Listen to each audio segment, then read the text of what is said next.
Salam Efrata Devotion. Hari ini hari yang penuh dengan kekuatan dan berkat Tuhan. Amin. Saya percaya demikian. Terima kasih saudara sedang menyiapkan momen sekarang ini untuk mendengarkan firman Allah. Pembacaan dan renungan firman Tuhan saya ambil dari Lukas 2, 36-38. Demikian firman Tuhan. Lagi pula di situ ada Hana, seorang nabi perempuan, anak Fanuel dari suku Asyer. Ia sudah sangat lanjut umurnya. Sesudah kawin, ia hidup 7 tahun lamanya bersama suaminya. Dan sekarang ia janda dan berumur 84 tahun.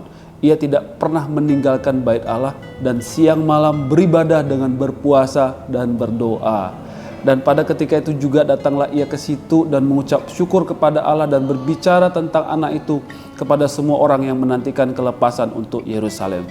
Hari ini kita merenungkan firman Tuhan yang berbicara tentang seorang janda yang bernama Hana.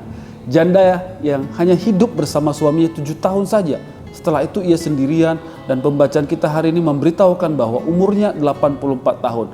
Berarti puluhan tahun ia melewati hari-hari tanpa pasangan dan tentu banyak kesedihan, pergumulan, serta kesulitan hidup. Tetapi Alkitab mencatat bahwa Hana menjadi pribadi yang dimunculkan dalam sejarah kedatangan Putra Allah yaitu Yesus Kristus. Tentu ibu janda ini seorang yang bukan kaleng-kaleng ya. Maksudnya seorang yang tahan banting, yang kuat, yang sabar, tidak baperan, dan melewati musim demi musim dengan tegar, dan saya yakin pasti ada sukacita. Sampai ia juga peka dengan rancangan Allah, secara khusus berkenan dengan kedatangan Mesias. Apa pesan yang penting dari kehidupan Hana ini? Saya melihat ia selalu berada di bait Allah.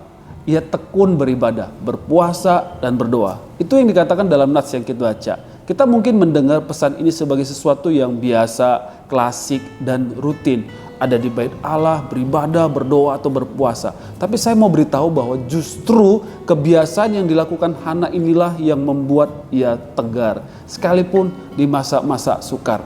Ini kebiasaan yang tidak semua orang bisa lakukan. Setia dalam beribadah, setia dalam berdoa, setia dalam berpuasa. Wow, ketika ia setia dalam hal demikian, di situ terjadi relasi yang tidak berhenti antara Hana dengan Allah.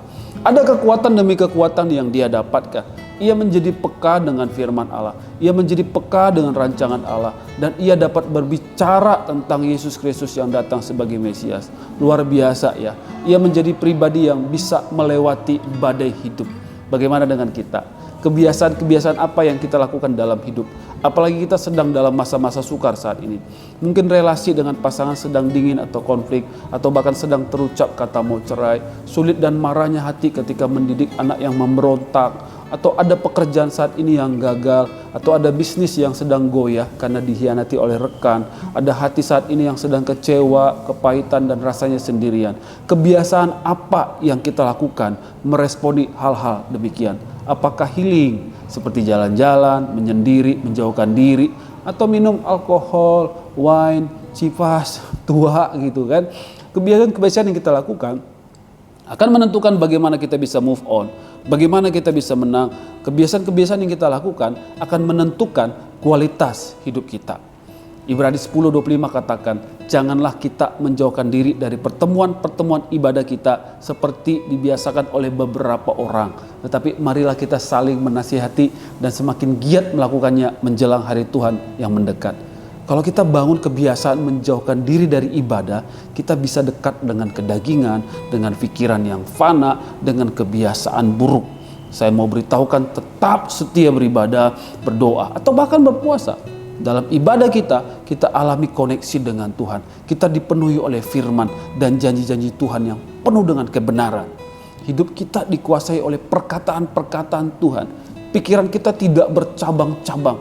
Pikiran kita tidak dikuasai oleh iblis. Kita bisa menang terhadap keadaan.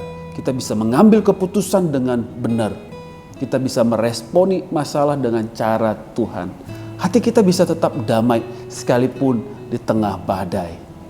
Keluarga Efrata, kita belajar dari seorang janda yang bernama Hana tadi.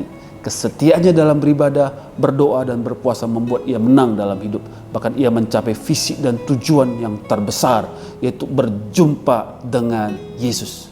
Ibadah-ibadah yang kita lakukan akan terus membuat kita ada dalam track, dalam jalur, dalam lintasan yang benar. Kalau Yesus yang menjadi alasan kita untuk hidup, saya percaya tidak ada perkara apapun yang tidak bisa kita hadapi dan lewati. Jangan mengandalkan kekuatan sendiri. Bersama Yesus kita lakukan perkara yang besar. Mari kita berdoa. Tuhan, kami mau terus beribadah, berdoa kepada Tuhan. Kami tidak mau menjauhkan diri kami dari pertemuan-pertemuan ibadah seperti yang dibiasakan oleh beberapa orang. Tapi kami mau terus beribadah kepada Tuhan, karena ketika kami beribadah, kami terhubung dengan Tuhan. Kalau kami bersama dengan Tuhan, kalau kami terhubung dengan Tuhan, kami percaya kami kuat, kami percaya kami menang, kami percaya kami bisa melewati badai demi badai hidup kami. Jadikan kami pemenang, jadikan kami saksi, supaya melalui hidup kami juga banyak orang bisa diselamatkan. Terima kasih ya Bapa, di dalam dan demi nama Yesus kami telah berdoa. Amin.